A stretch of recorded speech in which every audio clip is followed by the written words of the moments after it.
As 2024 draws to a close, the future for Magic the Gathering and Dungeons & Dragons seems bleak.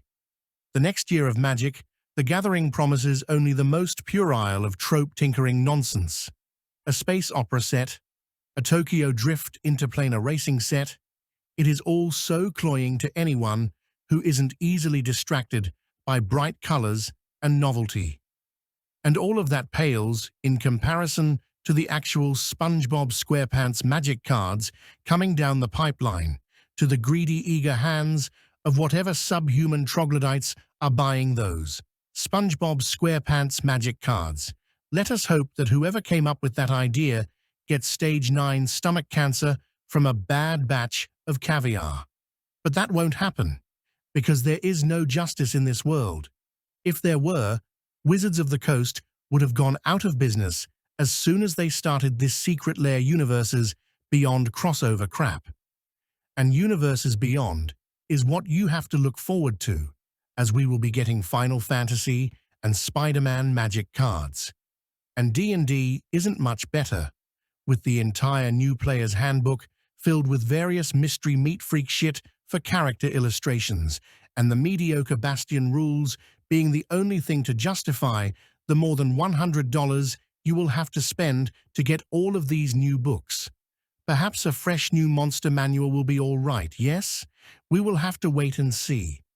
But among all this gloom, there is a small beacon of hope. In the same way a man wandering a dusty, gloomy Gehenna looks up at a fiery meteorite in hopes its destruction might somehow bring salvation. It would seem that Wizards of the Coast's constant anti-white male seething against Gary Gygax and the constant slander of his name has attracted the ire of none other than Elon Musk, the hero of drooling, mindless, anti-woke zombies who are becoming nearly as insufferable as the SJW retards they oppose. Either way, it would seem that Elon Musk is inquiring as to how much it would cost to purchase Hasbro, and thus Wizards of the Coast. Watching this would be delicious, even if he is as likely to destroy D&D as the current coastal homos that currently run the company, inside whose bodies the slick slithering of the greasy tentacles of BlackRock and Vanguard can be faintly heard. Yes, if Elon Musk were to purchase Hasbro, it would make all of the transsexual Twitter artists seethe and cry about how he is now using AI art openly in the books, and probably integrating the entire game with some god-awful online system. But that is what Wizards of the Coast was planning to do anyway, so who fucking cares? At least the game will be less insufferable, sterile, and pandering to every single fucking minority possible. And they don't even do a good job of it. They make Thunder Junction, a Wild West Magic set, an idea that already should have been left in the garbage dumpster alongside the abortion of whatever retard came up with it, and then, when making this Cowboys and Indians set, they decide to exclude the Indians, and in doing so, apparently piss off some actual American Indians. Who cares, really? Who even knows if the person who created the psyop behind turning tribal into typal even had a drop of Native American blood? Does it matter? Not really, as it's a fucking retarded idea either way. Maybe tribal is a bit close-minded a term for these sorts of effects, but that's not why it was done. It was done to remove anything and everything that could be considered offensive, and even some things that couldn't be. Elon Musk loves to stalk about to various issues and post little exclamation marks to bring attention to them. He is already hated as a supposed Nazi, racist, anti-Semite, anti-vaxxer, and everything else bad or wrong.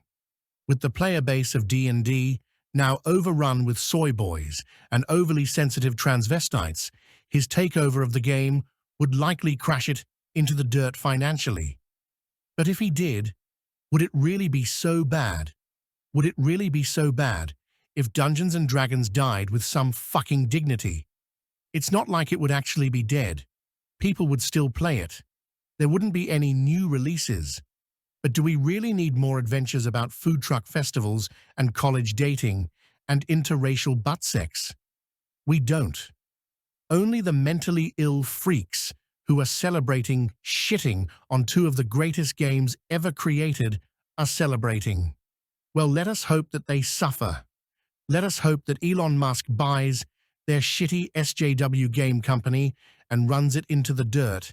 And let us hope he makes not an open game license, but a closed one wrapped so tightly that it strangles the life out of Critical Role and all the other garbage these normal fuck freak shit invaders love. Then, once they have all collapsed and left the hobby, slowly loosen the tendrils again. It likely won't work, but it is nice to think about.